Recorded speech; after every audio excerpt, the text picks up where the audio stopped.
The day Ethan Carter walked away from a future worth hundreds of millions of dollars, people called him reckless, ungrateful, and foolish. But none of them knew the truth about the woman who changed everything. At 32 years old, Ethan seemed to have the perfect life. He was handsome, successful, respected, and positioned to become one of the youngest governors in the history of his state. News channels followed his every move. Political leaders praised his intelligence. Business magazines featured his face on their covers. To the outside world, Ethan Carter was a man who had already won. Yet every morning, he woke up feeling trapped. On a bright spring morning in Lexington, Kentucky, sunlight poured through the floor-to-ceiling windows of the Carter family estate. The mansion sat on hundreds of acres of rolling land, surrounded by horse farms and carefully maintained gardens. Expensive paintings lined the walls. Luxury cars filled the garage. Everything reflected power, wealth, and influence. Ethan stood alone in his office overlooking the property. His phone buzzed constantly with messages from campaign advisors, investors, and reporters. He ignored them all. The silence outside felt more appealing than the endless demands waiting inside the device. A soft knock interrupted his thoughts. His mother entered carrying a folder. Vanessa Carter was elegant, composed, and highly respected in political circles. She smiled warmly as she approached. "The committee approved the schedule," she said. "Everything is moving perfectly." Ethan nodded without enthusiasm. Vanessa noticed immediately. "You should be excited." "Maybe." Her smile faded slightly. "People spend their entire lives chasing opportunities like this." Ethan looked out the window again. Maybe that's the problem. Before she could respond, another voice entered the room. His father, Richard Carter, walked in wearing a tailored suit despite it being early morning. "The Whitmore family will be joining us for dinner Friday," he announced. Ethan already knew what that meant. The Whitmores were one of the most influential families in the state. Their daughter, Charlotte, had become the unofficial choice for Ethan's future wife long before anyone bothered asking what he wanted. "I have meetings Friday," Ethan replied. Richard shook his head. "You'll make time." Ethan exhaled slowly. Every conversation seemed to lead back to the same destination: politics, strategy, expectations, marriage, legacy. Never happiness, never freedom, never what he actually wanted. After his parents left, he sat quietly for several minutes. The office suddenly felt smaller than before. His eyes drifted toward the sprawling fields beyond the estate. Somewhere beyond the carefully controlled world of speeches and campaign events, real people were living real lives. Ethan found himself wondering what that felt like. What he did not know was that within weeks, a woman working on a horse ranch several miles away would completely change the direction of his future, challenge everything he believed about success, and force him to choose between the life everyone expected and the life his heart truly wanted. The next morning began long before sunrise at Brooks Ridge Ranch, a sprawling horse property nearly 20 miles from the Carter estate. While wealthy families slept beneath expensive roofs, Maya Brooks was already awake. The 28-year-old woman pulled on worn work gloves, tied her curly dark hair into a practical ponytail, and stepped outside into the cool Kentucky air. A thin layer of morning fog floated across the pastures, while dozens of horses waited quietly in their stalls. Maya moved through the ranch with practiced confidence, carrying feed buckets that many men struggled to lift. Years of physical labor had built strength into every movement. She repaired fences, loaded hay, cleaned stalls, and helped train young horses. The work was demanding, but she never complained. Since losing her parents years earlier, she had learned that survival depended on effort, not excuses. By 6 o'clock, the ranch was fully awake. Workers greeted Maya as she crossed the stable yard. Some called her the strongest person on the property. Others joked that she could probably outrun half the horses she cared for. Maya usually laughed and kept working. She did not care much about opinions. She cared about paying bills, helping people when she could, and building a life that belonged to her. Later that morning, an elderly ranch owner named Walter Hayes approached while she was repairing a damaged fence. "You should take a day off sometime," he said. Maya smiled without looking up. "And let this place fall apart?" Walter laughed. "You act like you own it. Somebody has to keep it running." Walter shook his head affectionately. Everybody on the ranch knew Maya was special. She worked harder than anyone else, but what people admired most was her heart. Whenever a worker became sick, Maya helped cover shifts. Whenever a neighbor needed assistance, she showed up without being asked. She never had much money, yet somehow, she always found ways to help others. Around noon, Maya stopped near a small paddock where a young horse refused to cooperate with its trainer. The animal appeared nervous and restless. While others struggled to calm it, Maya approached slowly and spoke softly. Within minutes, the horse relaxed. The trainer stared in disbelief. "How do you always do that?" Maya shrugged. "Most people spend too much time trying to control things, and not enough time listening." The answer stayed with the trainer long after she walked away. Across town, Ethan sat through another campaign strategy meeting. Advisors discussed polling numbers, donor events, and public appearances. Every minute felt longer than the one before. Then, during a brief break, he glanced through the conference room window toward the distant countryside. Something inside him felt restless again. He could not explain it, but the carefully planned future everyone wanted for him suddenly seemed less appealing than ever. And while Ethan Carter sat surrounded by power, influence, and opportunity, Maya Brooks spent her afternoon repairing a stable roof beneath the open sky, completely unaware that fate was already moving them toward each other. Neither of them knew it yet, but their worlds were on a collision course that would change both of their lives forever. 3 days later, a decision that seemed completely insignificant at the time quietly changed the course of Ethan Carter's life. The campaign team had organized a public appearance at a charity event outside Lexington. Reporters, donors, and local business owners filled the schedule from morning until late afternoon. By the end of the event, Ethan felt exhausted.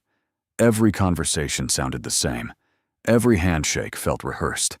Every smile seemed connected to an agenda.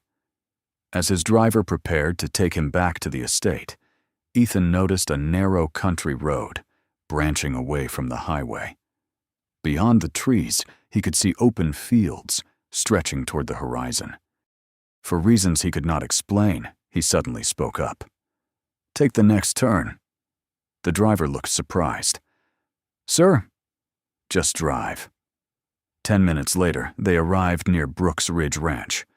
Ethan had never been there before. He did not even know why he wanted to stop.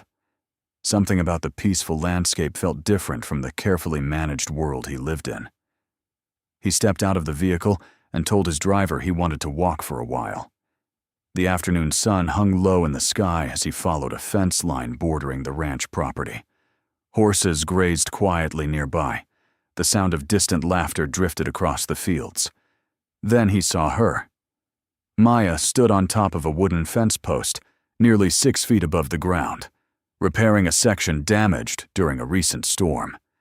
A toolbox rested beside her, while several loose boards leaned against the fence.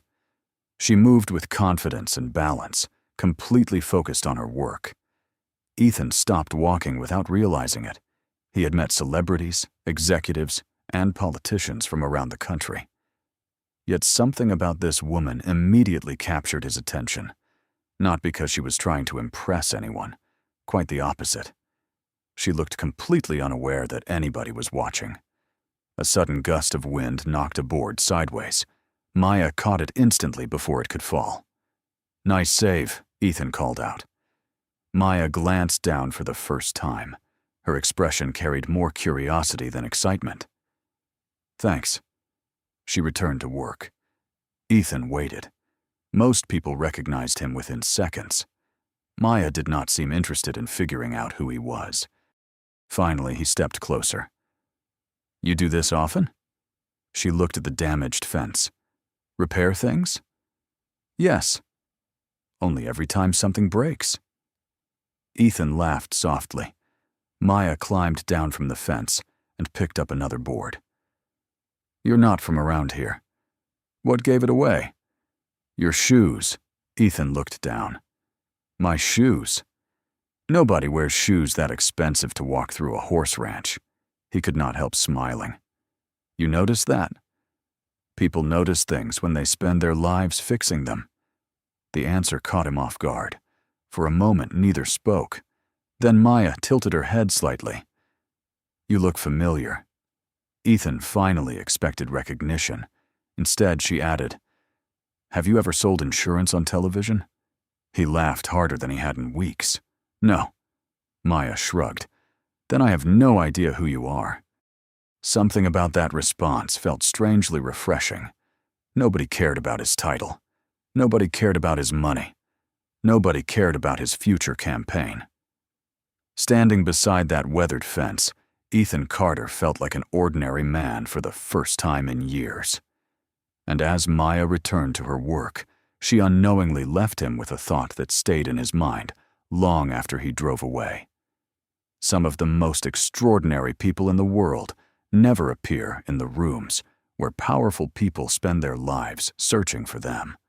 Over the next week, Ethan found himself thinking about Maya far more often than he wanted to admit. He told himself it was simple curiosity.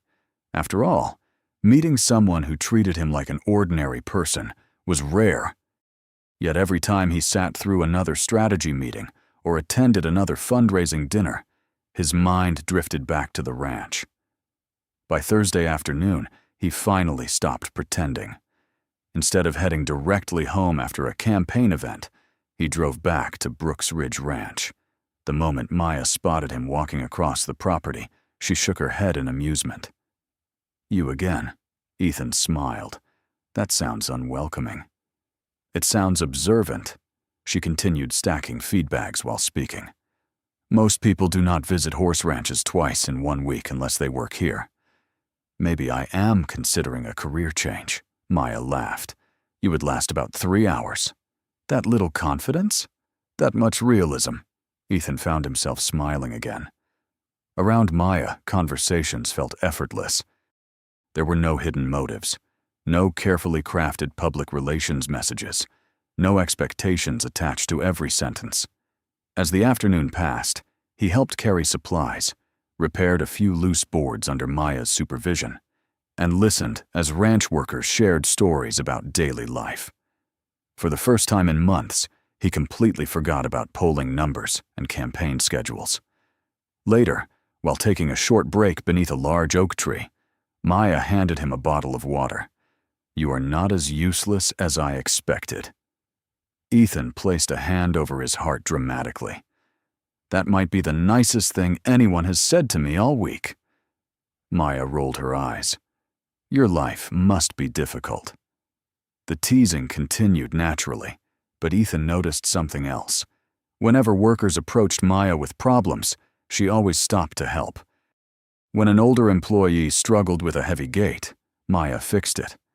When a young stable hand seemed upset, Maya quietly checked on him. She carried herself with strength, but also with kindness. It was a combination Ethan rarely encountered. As sunset approached, golden light stretched across the fields. The ranch slowly grew quieter as workers finished for the day. Ethan and Maya stood near a fence, watching several horses run across an open pasture.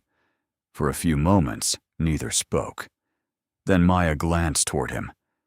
Can I ask you something? Of course. What are you running from?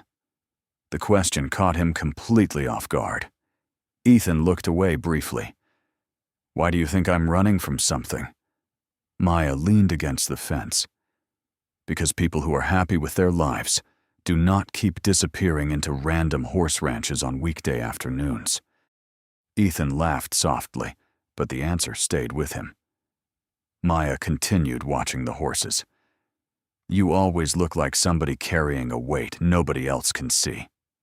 For the first time, Ethan did not know how to respond, because somehow, after only a handful of conversations, Maya had noticed something that even his closest advisors failed to see. And as the last sunlight disappeared beyond the Kentucky hills, Ethan realized he was no longer returning to the ranch out of curiosity. Something much more dangerous had quietly begun to grow. The following week, Ethan found himself creating more excuses to visit Brooks Ridge Ranch than he cared to admit. What began as an unexpected encounter had quietly become part of his routine. Whenever the pressure of public appearances, donor meetings, and political expectations became overwhelming, he drove toward the ranch. Somehow, the open fields and honest conversations helped him breathe again. Maya noticed the pattern long before he did. One afternoon, she was repairing a stable door when Ethan appeared carrying a bag of sandwiches from a local diner. She looked up and laughed. "You know normal people call before showing up." Ethan handed her one of the sandwiches. "I was hoping food would improve my chances." "Bribery. Interesting strategy. Is it working?" Maya took a bite and pretended to think about it. "Maybe a little." As the days passed, their conversations became longer. They talked about childhood memories, favorite books, dreams they once had, and disappointments they rarely shared with others. Ethan told her about growing up surrounded by expectations. Maya told him about losing her parents and learning to survive on her own. Neither of them realized how much they were beginning to trust each other. One evening, after finishing work, Maya sat on a fence overlooking the pasture while Ethan stood nearby. The sky glowed orange and gold as the sun slowly disappeared beyond the hills. "Can I ask you something personal?" Maya said. Ethan nodded. "Sure. What would you do if nobody expected anything from you?" The question lingered in the air. Ethan stared toward the horizon. Nobody had ever asked him that before. Not his parents, not his advisors, not his friends. After several seconds, he answered honestly. "I think I would travel. Maybe start over somewhere nobody knows my name." Maya smiled softly. "That sounds lonely." "Maybe. Or maybe it sounds like freedom." Ethan looked at her. Somehow she always understood things he struggled to explain. At that exact moment, neither of them noticed a man standing near the parking area across the property. He had been delivering supplies to the ranch and recognized Ethan immediately. Curious, he quietly pulled out his phone and snapped several photographs. Ethan and Maya talking. Ethan laughing. Ethan helping carry feed bags. To him, the pictures seemed harmless. To the outside world, they would become something much bigger. The next morning, Ethan arrived at campaign headquarters and immediately sensed something was wrong. Staff members stopped talking when he entered. Several people avoided eye contact. His campaign manager rushed toward him holding a tablet. "We have a problem." Ethan frowned. "What happened?" Without speaking, the manager handed him the screen. There, across a local political blog, were multiple photographs taken at the ranch. The headline read, "Future Governor Spending Unusual Amount of Time with Mystery Ranch Worker." Ethan stared silently at the images. Meanwhile, several miles away, Maya was feeding horses when her phone began vibrating nonstop. Calls, messages, notifications. She looked confused. Then she opened the first article and felt her stomach tighten. For the first time, the private world they had built together was no longer private, and neither of them had any idea how quickly everything was about to change. Within hours, the photographs spread far beyond local political blogs. Regional news outlets picked up the story. Social media users shared the images thousands of times. Comment sections filled with speculation. Some people praised Ethan for spending time with ordinary workers.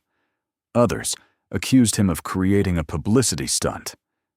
By noon, every member of his campaign team was in crisis mode. Ethan sat inside a conference room while advisors argued around him. "This is becoming a distraction. We need a statement immediately. The donors are already calling. Ethan listened quietly until finally one advisor spoke the question everyone had been avoiding. Who exactly is Maya Brooks? The room fell silent. Ethan looked around the table. She is a friend. Several people exchanged skeptical glances. His campaign manager sighed. The public is not going to believe that. Meanwhile, Maya faced a different kind of pressure. Reporters had begun calling the ranch. Curious strangers drove past the property hoping to catch a glimpse of her. Workers whispered whenever she walked by. For the first time in years, she felt uncomfortable in the place she considered home. Late that afternoon, Ethan arrived unexpectedly. Maya was standing near the stables when she saw his truck pull in. He stepped out looking more tired than she had ever seen him. "You should not be here," she said immediately. "I wanted to see if you were okay." Maya crossed her arms. "Your entire campaign is on fire, and you came here?" Ethan laughed softly. "That is exactly what my staff said." Despite herself, Maya smiled for a second, before her expression became serious again. "This is getting bigger than either of us." Ethan knew she was right. The headlines were no longer about policy or politics. They were about them. They walked toward a quiet pasture away from the other workers. For several minutes, neither spoke. Finally, Maya broke the silence. "Why are people acting like this matters so much?" Ethan looked down at the grass. "Because my world is obsessed with appearances." "That sounds exhausting." "It is." Maya studied him carefully. "You could make all of this disappear." Ethan looked at her. "How?" "Stop coming here." The words landed harder than she expected. Ethan remained silent for several seconds. "Is that what you want?" Maya immediately looked away. "That is not the point." "Then what is the point?" She exhaled slowly. "You have a future people expect from you. I do not want to become the reason you lose it." Ethan stared at her. In that moment, he realized something important. Maya was not worried about herself. She was worried about him. Most people in his life wanted something from him. Influence, opportunity, access. Maya wanted nothing except his well-being. Before he could answer, his phone rang. It was his mother. Then his father. Then his campaign manager again. The calls kept coming. Ethan silenced the device and slipped it back into his pocket. Maya noticed. "You should answer those." "Probably." "What are you going to do?" Ethan looked across the pasture as the evening sun settled over the Kentucky hills. Then he answered honestly, "I do not know." What neither of them realized was that the biggest challenge was still ahead. Because later that night, someone from Ethan's inner circle uncovered a secret about Maya's past that would change everything. The next morning, Ethan was summoned to a private meeting at the Carter estate before sunrise. The atmosphere felt unusually tense. His father stood near the fireplace, while his mother sat quietly holding a folder. Neither looked pleased. The moment Ethan entered the room, Richard Carter placed the folder on the table. "We hired investigators." Ethan immediately frowned. "You did what?" "We needed to know who Maya Brooks really is." Anger flashed across Ethan's face. "You investigated her?" "We investigated the situation," Richard corrected firmly. Ethan looked toward his mother, hoping for support, but Vanessa remained silent. Slowly, Richard opened the folder. "Do you know what we found?" Ethan folded his arms.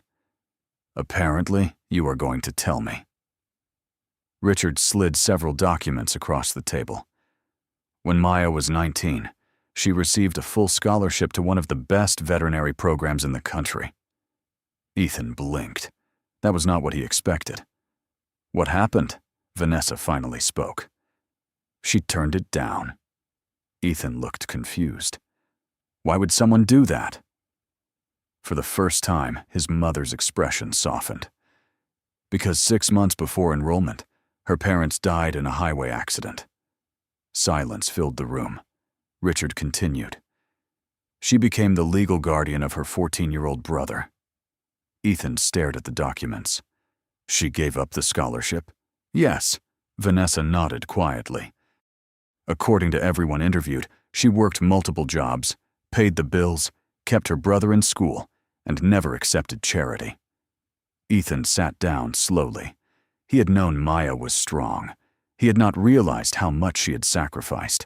Richard seemed frustrated by the direction of the conversation. That is not the point.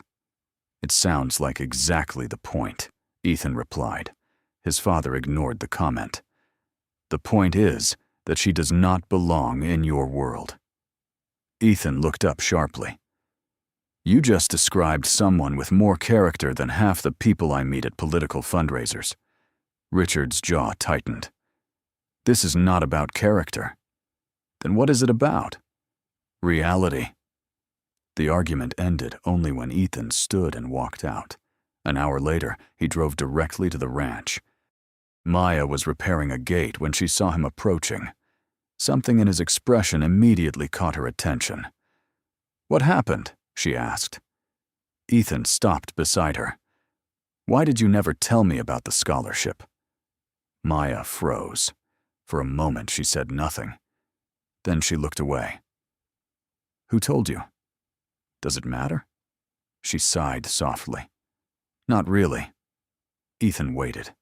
Finally, Maya sat on the fence and stared across the pasture. My brother was 14. He had already lost our parents. I was not going to leave him behind. So you gave up your future? Maya laughed quietly. No, I chose a different future. Ethan looked at her carefully. There was no bitterness in her voice, no regret, just acceptance. Do you ever wish you had gone? He asked. Maya thought for several seconds. Sometimes. Then she smiled faintly. But my brother graduated college last year. Watching him walk across that stage felt worth every sacrifice. Ethan felt something shift inside him. In a world where people constantly chased status, recognition, and personal success, Maya had quietly given up her biggest dream to protect someone she loved. And for the first time, Ethan realized his feelings were no longer growing because he admired Maya. They were growing because he was beginning to fall in love with her. Over the next several days, the pressure surrounding Ethan and Maya intensified. News outlets continued discussing the story. Political analysts questioned Ethan's judgment.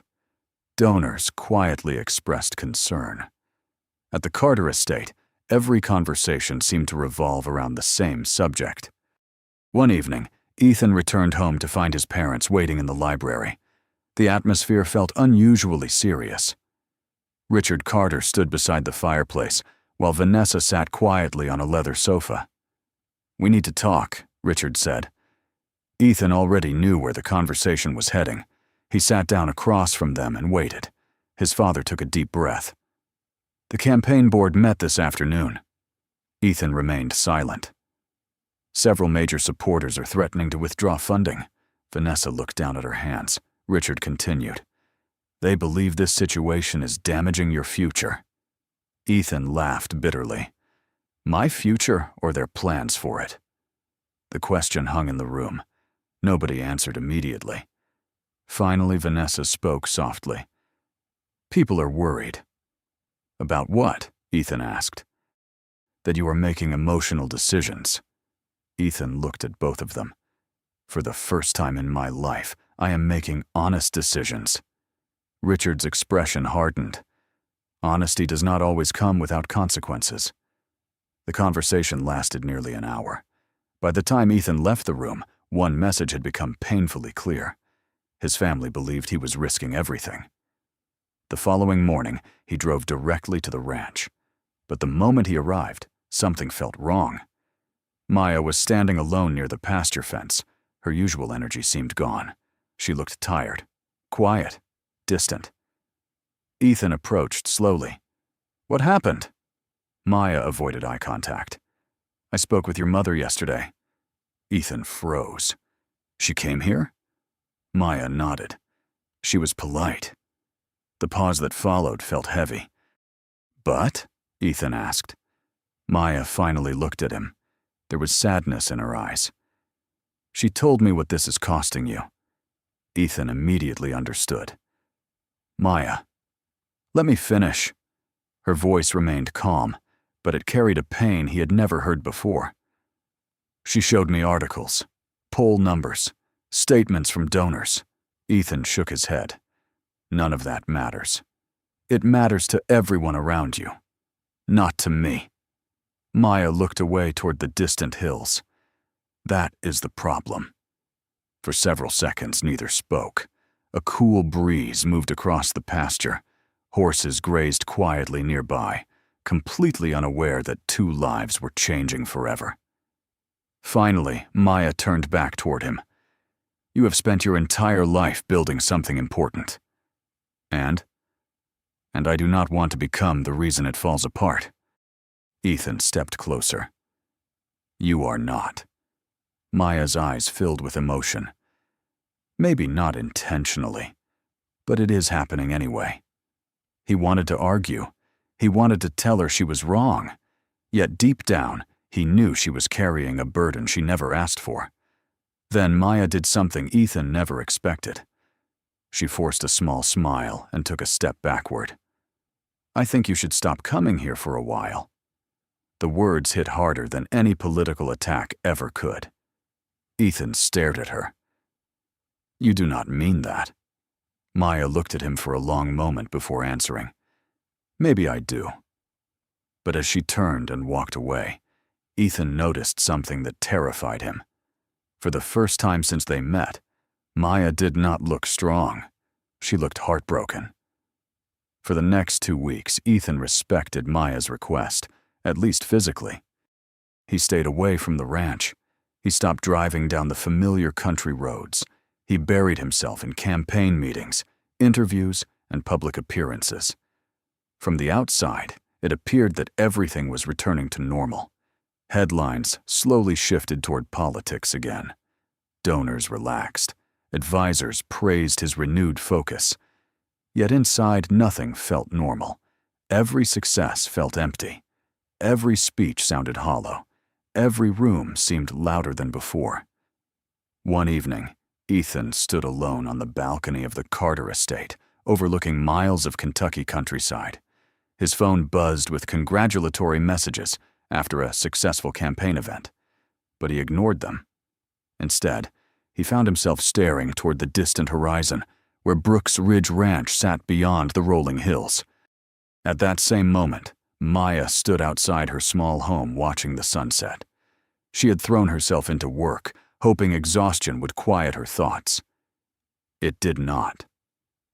No matter how busy she stayed, memories of Ethan remained. The way he listened, the way he laughed, the way he looked at her, as if her opinions genuinely mattered. She missed him more than she wanted to admit. 3 days later, the campaign announced a major rally in downtown Lexington. Reporters described it as the most important event of Ethan's political career. Hundreds of supporters arrived. Television cameras filled the venue. Political leaders gathered on stage. Backstage, Ethan adjusted his jacket, while advisors reviewed talking points one final time. His campaign manager smiled confidently. After today, everything changes. Ethan looked at the prepared speech in his hands, pages filled with promises, plans, and carefully chosen words. Then he thought about Maya, about sacrifice, about honesty, about the question she once asked him. What would you do if nobody expected anything from you? For the first time, he knew the answer. Moments later, Ethan walked onto the stage as applause thundered through the crowd. Cameras flashed, supporters cheered. Across Kentucky, thousands of people watched the broadcast.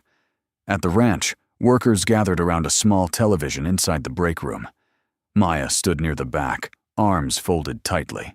She told herself she was only watching out of curiosity. Deep down, she knew that was not true. On stage, Ethan approached the podium and looked out at the crowd.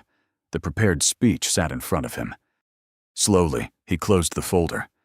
The room grew quieter. His campaign team exchanged confused glances.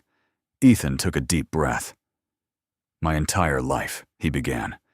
"People have told me what success is supposed to look like." Silence spread through the audience. "They told me what schools to attend, what career to pursue, what future to build."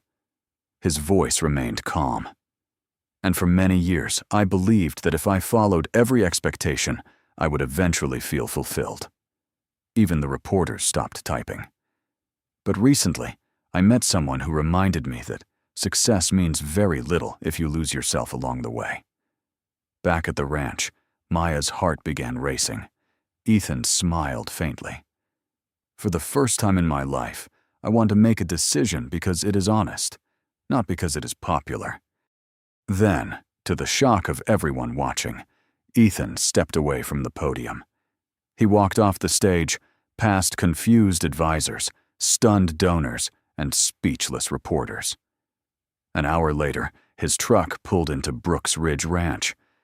Maya stood near the pasture fence exactly where they had shared so many conversations. Ethan stepped out and walked toward her. Neither spoke at first. Finally, he stopped a few feet away. "I am done living for everyone else." Maya stared at him, emotion filling her eyes. Ethan smiled softly. "The only problem is that I still don't know if I am too late." For several seconds, Maya said nothing. Then she took a slow step forward. And in that moment, neither of them knew exactly what would happen next. But for the first time, the future finally belonged to them. Thanks for watching. If you enjoy the story, please subscribe to this channel.